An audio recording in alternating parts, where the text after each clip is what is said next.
Calculate moment of inertia of solid rectangular section of width 100 mm and depth 200 mm. आता बघा, आपण मागच्या वेळेस पण हे पाहिलं होतं की याचे 3 पार्ट असतात प्रॉब्लेमचे. एक म्हणजे काय, कॅल्क्युलेट मोमेंट ऑफ इनर्शिया, ते तर माहितीच आहे आपल्याला. आपण चॅप्टर मोमेंट ऑफ इनर्शिया शिकतोय, त्याच्यामुळे आपल्याला कॅल्क्युलेट मोमेंट ऑफ इनर्शियाच काढायचा आहे. त्याच्या पुढचा पार्ट असतो की कोणता सेक्शन आणि त्याचे डायमेन्शन काय. तर इथं कोणता सेक्शन आहे, rectangular section of width 100 mm and depth 200 mm. So first draw a rectangle having height 200 mm and width 100 mm. Okay. आणि मग त्याच्या पुढचे सगळे त्याचे सोपस्कार, त्याला सेंट्रॉइड दाखवणे, त्याच्या सेंट्रॉइड मधले 2 ऍक्सिस दाखवणे, बी डायमेन्शन दाखवणे आणि डी डायमेन्शन दाखवणे. हा सगळ्यात पहिले हा प्रकार जो आहे, हा पहिला प्रकार करून घेणे हे सगळ्यात महत्वाचं आहे. ओके. आता बघा, बी किती आहे, width 100 mm. B is equal to 100 mm. आता हे सगळ्यांना लक्षात येत आहे ना, मागच्या वेळेस मी तुम्हाला सांगितलेलं की कसं कसं काय काय आहे त्याच्याप्रमाणे ते घ्यायचंय. आणि डी इक्वल टू काय येणार, 200 mm. ओके. हा झाला सेकंड पार्ट. कुठून कुठपर्यंत, calculate moment of inertia of solid rectangular section of width 100 mm and depth 200 mm. हा सेकंड पार्ट. थर्ड पार्ट काय आहे, अबाउट. अबाउट कुठं काढायचा आहे, तो कुठं काढायचा आहे, about it's base. So this base, या बेसला आपल्याला काय करायचं आहे, मोमेंट ऑफ इनर्शिया काढायचा आहे. तुम्ही कसं आयडेंटिफाय करणार की हा प्रॉब्लेम पॅरलल ऍक्सिस थेरमचा आहे, कसं आयडेंटिफाय करणार आहे, जर इथं about horizontal and vertical centroidal axis असता तर हा प्रॉब्लेम पॅरलल ऍक्सिस थेरमचा असता का, असता का तो, नसतं. बरोबर. पॅरलल ऍक्सिस थेरमचा हा प्रॉब्लेम का बरं आहे, कारण आपल्याला moment of inertia about it's base, या बेसला मोमेंट ऑफ इनर्शिया काढायचा आहे. मग आता हा बेसला आपण काय करायचंय, सिंपल त्याला नाव द्यायचं. आणि नाव देताना आपण काय नाव देऊ, त्याला आपल्या फॉर्म्युल्यात बसण्यासाठी ए बी नाव देऊ. बाकी मग तुम्ही सी आणि डी वरती देऊन टाका. So once you will give nomenclature as AB, so you can see the axis AB is parallel to axis XX. बरोबर. AB ऍक्सिस हा काय आहे, XX ऍक्सिसला पॅरलल आहे. त्याच्यामुळे आपण आता काय अप्लाय करू शकतो, त्याला पॅरलल ऍक्सिस थेरम अप्लाय करू शकतो. ओके. सो नेक्स्ट वन, असं तुम्ही लिहिलं तरी चालेल, नाही लिहिलं तरी चालेल, मी आता समजण्यासाठी लिहितोय, applying parallel axis theorem.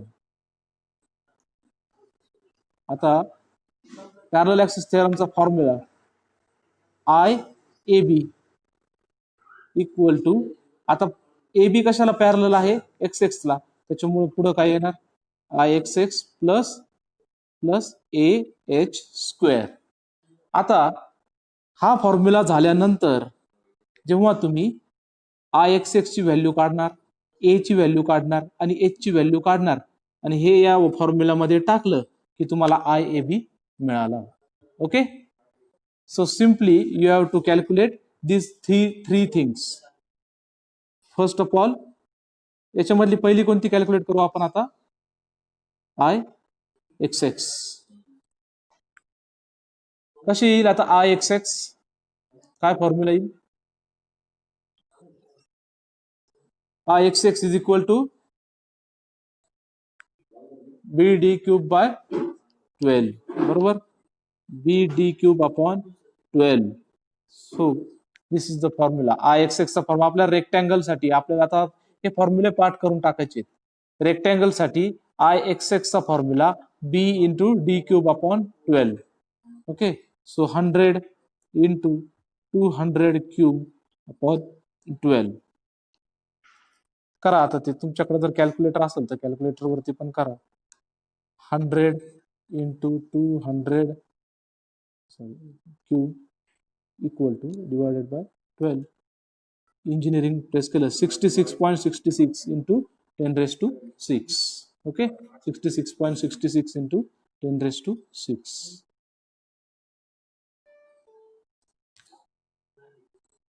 Unit काय येणार mm⁴.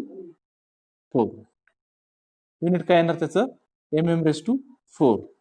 ओके, आलं लक्षात इथपर्यंत. Ix झाला. नेक्स्ट पुढचं काय आहे ए.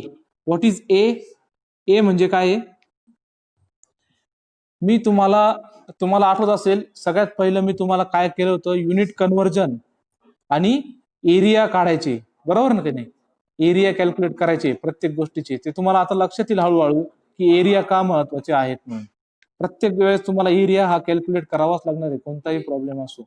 आता ए म्हणजे काय, याचा रेक्टँगलचा एरिया म्हणजे काय असतो, विड्थ इंटू हाईट, बरोबर आहे ना? B into d. A equal to काय असतो, b into d. So 100 into 200, 100 into 200, हे जे काही येईल ते 100 इंटू 200 किती आलं, 20,000 किंवा 20 इंटू 10⁻³ 20 इंटू 10⁻³ mm². हे लक्षात आलं का तुमच्या? ओके, एरिया झाला. आता नेक्स्ट वन काय फाइंड आउट करायचं आहे आपल्याला, हे बघा, या फॉर्म्युलामध्ये आपण काय केलं, Ix फाइंड आउट केला, हा मिळाला आपल्याला, बरोबर. एरिया फाइंड आउट केला, आपल्याला हा मिळाला. आता पुढचा काय फाइंड आउट करायचा आहे, एच. एच म्हणजे काय असतं, distance between two parallel axis. So here H is equal to काय येईल, d/2, बरोबर. H is equal to d/2. So H is equal to d/2. D ची व्हॅल्यू किती आहे, 200, बरोबर. 200 भागिले 2, 100 mm. आलं लक्षात? या तिन्ही व्हॅल्यू झाल्या. आता Ix, ए आणि एच या तिन्ही व्हॅल्यू झालेल्या आहे. So simply what we have to do, we have to put these value in this equation so we can get the value of IAB. आपल्याला काय करायचंय, IAB मध्ये हे तिन्ही व्हॅल्यू इक्वेशन मध्ये टाकायचे आहे. So IAB is equal to, बघा सिस्टमॅटिकली टाकायचे आहे म्हणजे गोंधळ होणार नाही. Ix प्लस गुणिले कुठं कुठं काय काय, त्याच्यासाठी आधीच एक गोष्ट करायची, पहिले ब्रॅकेट घ्यायचा याला तुम्हाला समजण्यासाठी. 66.66 इंटू 10⁻⁶. हा कसली व्हॅल्यू झाली, Ix ची. त्याच्या ब्रॅकेटच्या बाहेर प्लस, ओके. परत एक ब्रॅकेट द्यायचा, ए. पुढे काय, ए किती आहे, ए 20 इंटू 10⁻³ आणि इंटू h² आहे, गुणिले h चा स्क्वेअर. सो 100 चा स्क्वेअर गुणिले 100². आलं का लक्षात? आता हे तुम्ही डायरेक्टली असं ब्रॅकेट मध्ये टाकून कॅल्क्युलेटरवर केलं तरी चालणार आहे. सो फर्स्ट बघा, आता बघा काय पहिल्या ब्रॅकेट मध्ये काय आहे, 66.66 इंटू 10⁻⁶. ओके, हा झाला पहिला. आणि प्लस याच्यामध्ये काय आहे, परत दुसऱ्या ब्रॅकेटमध्ये 20 into 10⁻³ into 100² bracket complete equal to किती आलं बघा, 266.66 into 10⁻⁶. Okay, 266.66 into 10⁻⁶. So this is the final value of IAB, 266.66 into 10⁻⁶ mm⁴. आलं का लक्षामध्ये? ही व्हॅल्यू ज्यावेळेस तुम्ही काढली, याला युनिट प्रॉपर दिलं, याच्यानंतर तुम्हाला 4 मार्क्स पूर्ण मिळतील. ओके, डिस्ट्रीब्युशन ऑफ मार्क्स कसा असणार आहे, मागच्या वेळेस तुम्हाला जसं सांगितलं तसंच. आता बघा, याला 1, 2 आणि 3 या प्रत्येकाला एक एक एक एक मार्क आहे. एक मार्क कशाला, अर्धा मार्क फॉर्म्युला प्लस व्हॅल्यू टाकली, याला अर्धा मार्क आहे. आणि अर्धा मार्क हे आन्सर प्लस याचं युनिट, याला अर्धा मार्क आहे. This is 1, this is 2 second mark, this is third mark. किंवा याला हाफ मार्क मिळेल आणि याला 1 मार्क देऊन इथं हाफ मार्क याला मिळेल. ओके, आलंय लक्षामध्ये? Okay, calculate moment of inertia of a solid circular section of diameter 250 mm about any of its tangent. आता टँजंट हा प्रकार काय आहे आपण त्या दिवशी ऑलरेडी बघितलेला आहे. तरी आता आपण याच्यामध्ये आणखीन एकदा बघू. Calculate moment. आता याचा परत 3 पार्ट मध्ये कसं डिवाइड होणार ते एक लक्षात घ्या. 3 पार्ट मध्ये कसं डिवाइड होणार आहे. कॅल्क्युलेट मोमेंट ऑफ इनर्शिया हा झाला फर्स्ट पार्ट, तोच आपल्याला करायचाच आहे. याच्यामध्ये शेप कोणता दिलाय? Solid circular section of diameter 250 mm. Solid circular section of diameter 250 mm म्हणजे सिंपल सर्कल आहे. सिंपल सर्कल आहे, हॉलो सर्कल नाहीये. म्हणजे आपण सगळ्यात पहिला आपला पार्ट काय आहे, हे सिंपल सर्कल ड्रॉ करून घेणे. त्याचा डायमीटर काय आहे? 250 mm आहे. हा त्याचा सेंटर झाला, सेंट्रॉइड झाला.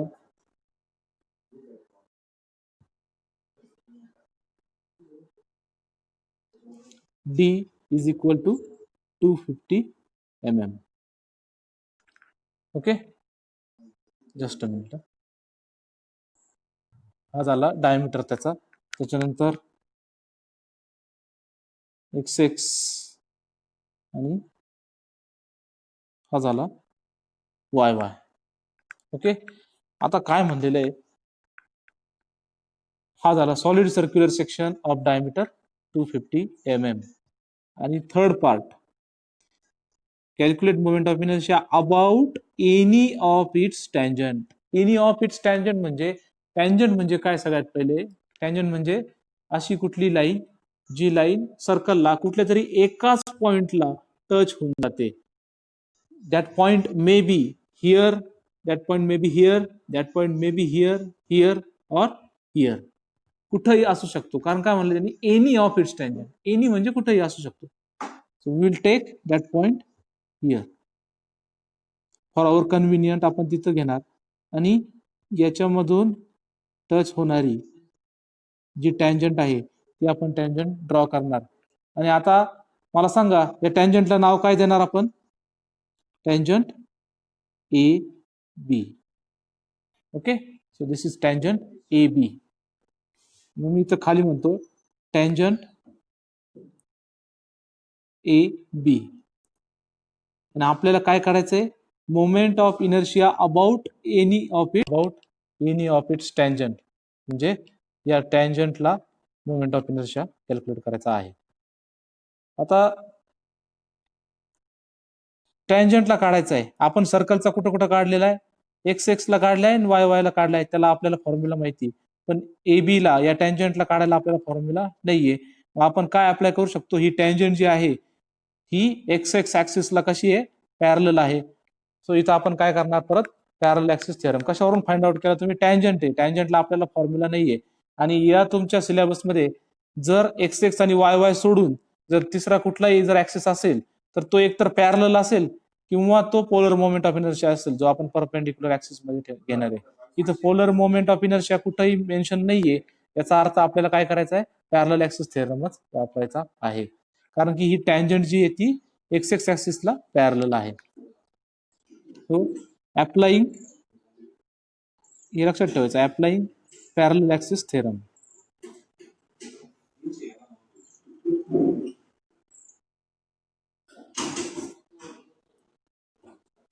बघा, I A B is equal to I x x plus A H square. बघा सारखंच. आता परत एकदा याच्यामधल्या तिन्ही गोष्टी जर फाइंड आउट केल्या सेम वे, त्याच्यात काही फरक नाहीये. Same way I x x, A आणि एच या तिन्ही गोष्टी फाइंड आउट केल्या तर तुम्हाला तुमच्या आय ए बी ची व्हॅल्यू मिळाली. Okay, so first I x X. आता सर्कलचा फॉर्म्युला आय एक्स एक्स साठी, हा सेक्शन कुठला आहे? सर्क्युलर सेक्शन आहे. आय एक्स एक्स आणि आय वाय वाय एकच फॉर्म्युला आहे. कुठला आहे तो? Pi into D raise to 4/64. Okay, which is equal to, आता डी किती दिलेला आहे? पाय आणि 64 कॉन्स्टंट आहे. So pi into 250 raise to 4 upon 64. Okay, तो कॅल्क्युलेटरवर पाय इंटू 250 रेज टू 4 अपॉन 64 हे आपण करू. शिफ्ट दाबून इथं पाय आला, पाय इंटू 250 आता raise to 4 equal to divided by 64. जे काय आन्सर येईल E engineering 191.74 into 10⁻6. 191.74 into 10⁻6 mm⁻4. Okay, हा झाला IXX सर्कलचा. आलं ना लक्षामध्ये? IXX पाय d⁻4 अपॉन 64. त्याच्यामध्ये आपण डी ची व्हॅल्यू 250 टाकली आणि कॅल्क्युलेशन करून हे आन्सर काढलं. आता ए पुढचा काय ए इक्वल टू काय area of the section, area of circle. आता सर्कलचा एरियाचा फॉर्म्युला पाय t² अपॉन 4. बरोबर, सर्कलच्या एरियाचा फॉर्म्युला पाय बाय 4d² किंवा पाय d² अपॉन 4. पाय इंटू परत 250चा स्क्वेअर, इथं रेज टू 4 आहे फक्त, इथं काय 250² अपॉन 4. सिमिलरली आपल्याला pi into 250² equal to divided bye 4 किती आलं बघा, 49.08 इंटू 10⁻3. 49.08 into 10⁻3 mm². हा झाला याचा एरिया. आणि आता लास्टली काय राहिलंय H. So H is the distance between two parallel axis. आता एच म्हणजे याचं डिस्टन्स रेडियस एवढे म्हणजे diameter upon 2. So d/2. Okay, H is equal to diameter upon 2. So 250 upon 2 which is equal to 125 mm. Okay, झाले तिन्ही पण. आता simply आपल्याला आता पुढचा टास्क काय आहे तर याच्यामध्ये आपल्याला सिम्पली तो व्हॅल्यू पुट करायचा आहे. So IAB is equal to पहिली व्हॅल्यू 191.74 इंटू 10⁻6 प्लस हा झाला IXX आणि ए इंटू h² टाकायचा आहे. दुसऱ्या ब्रॅकेटमध्ये ए ची व्हॅल्यू टाकायची 49.08 इंटू 10⁻3 ही झाली ए ची आणि एच किती आहे 125चा स्क्वेअर. ओके, या झाल्या याच्या व्हॅल्यू. आता याचं फक्त काय करायचं, जे काय आहे ते तसं लिहून टाकायचं 191.74 into 10⁻6 plus bracket complete plus परत ब्रॅकेटमध्ये किती आहे 49.08 इंटू 10⁻3 इंटू 125चा स्क्वेअर इक्वल टू किती आलं 958.6 into 10⁻6. 958.6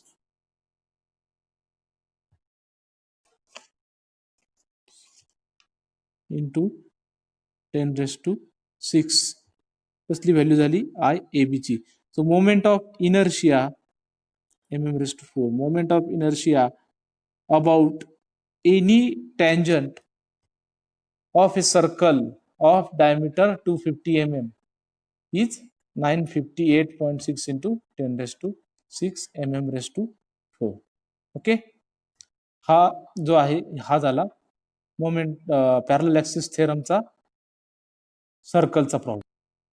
third problem, calculate moment of inertia of a square section of side 50 mm about any of its side. आता हे ते सुद्धा तेच आहे, फक्त आता इथं नॉर्मल डिफरन्स आहे. कॅल्क्युलेट मोमेंट ऑफ इनर्शिया तोच पार्ट आहे, सगळं तेच आहे. पॅरलल ऍक्सिस थेरम वापरायचा आहे. फक्त मोमेंट ऑफ इनर्शिया ऑफ कोणता सेक्शन आहे तर स्क्वेअर सेक्शन. कोणता आहे स्क्वेअर सेक्शन. स्क्वेअर सेक्शन म्हणजे काय रेक्टँगलच फक्त चारही बाजू काय त्याच्या सारख्याच आहे. ओके त्याची एकच साईड दिलेली असते 50 mm 50 mmच चारही साईड असतात. That is called as square. So square पहिले ड्रॉ करून घ्या.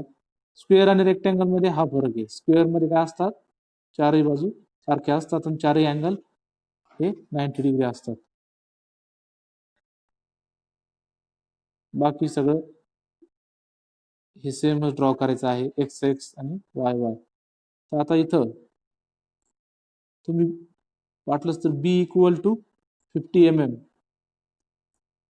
यालाही तुम्ही काय म्हणू शकता डी ची व्हॅल्यू देऊ शकता. डी इक्वल टू सुद्धा किती येणार 50 mmच येणार. का बरं कारण की हा स्क्वेअर आहे. म्हणजे ही बाजू 50 mm आणि तसंच ही आणि ही सुद्धा 50 mmच येणार आहे. ओके तर हे झालं square of A side 50 mm. Okay आता अबाउट काय विचारलंय पुढे about any of its side. कोणत्याही एका साइडला आपल्याला मोमेंट ऑफ इनर्शिया त्याच्या साइडचा कॅल्क्युलेट करायचा आहे. आता याला एकूण साइड किती आहे आपण त्याला नाव देऊ. नाव देताना पण बरोबर आपल्याला आपला स्वार्थ साधून घ्यायचा आहे. ए बी सी आणि डी बरोबर. तर आता ए बी ही साइड आहे बी सी ही साइड आहे सी डी ही साइड आहे आणि डी ए अशा चार साइड आहे. तर या कोणत्याही एका साइडला आपल्याला मोमेंट ऑफ इनर्शिया त्याच्या साइडच्या भोवती काढायचा आहे. आपण काय काढू सो साइड आपण काय काढू साइड ज्या आहेत त्याच्या A B B C C D आणि डी ए आहे. सो आपण कोणती साइड घेऊ त्याची ए बी ही साइड घेऊ. एकाच म्हणलंय आपल्याला एनी ऑफ इट साइड कोणतीही एक. मग आपण कोणती घेऊ ए बी साइड घेऊ. सो विल टेक साइड ए म्हणजे आपल्याला काय करायचं आहे आय ए बी कॅल्क्युलेट करायचं आहे अबाउट एनी साइड. ओके आता ही ए बी साइड म्हणजे काय parallel to x x axis आहे. A B side is parallel to x x axis. So applying parallel axis theorem. म्हणजे इथं कुठं जरी काही वेगळा क्वेश्चन जर आला एक्स एक्स आणि वाय वाय सोडून तर तो मोस्टली कसला असतो पॅरलल ऍक्सिस थेरमचाच असतो. अदरवाईज जर त्याच्यावर पर्टिक्युलर मेन्शन केलेलं असतं पोलर मोमेंट ऑफ इनर्शिया तो परपेंडिक्युलर ऍक्सिस थेरमचा असतो. तो आपण पुढे घेणार आहे. हा न्यूमेरिकल संपला की पोलर ऍक्सिस थेरम किंवा परपेंडिक्युलर ऍक्सिस थेरम घेणार आहे. इथं काय पॅरलल ऍक्सिस थेरम आहे. So applying parallel axis theorem.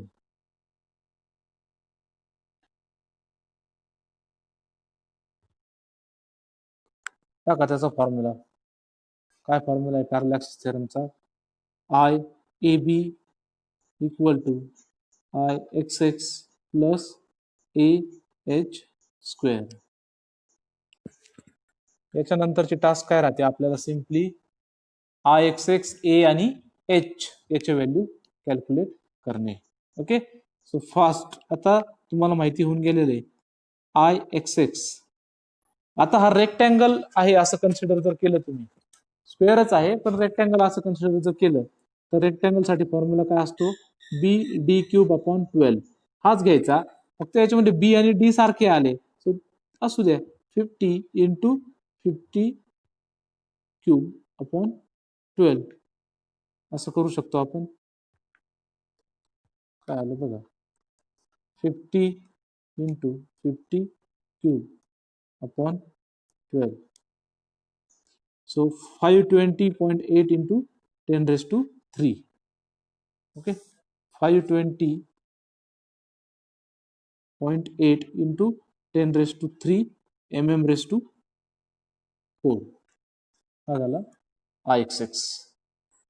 Next area equal to आता विड्थ इंटू हाईट. कसला एरिया असतो रेक्टँगलचा so B into D 50 into 50. Square हा पण एक रेक्टँगलचा असतो फक्त समोरासमोरच्या बाजू काय इक्वल असतात. 50 into 50, so 2500 mm square हा झाला एरिया. आता h, distance between two parallel axes similar to rectangle, d by 2, बरोबर. हा d आणि याच्या सेंटरहून गेलेली लाईन, सो h दोघांमधलं डिस्टन्स d by 2,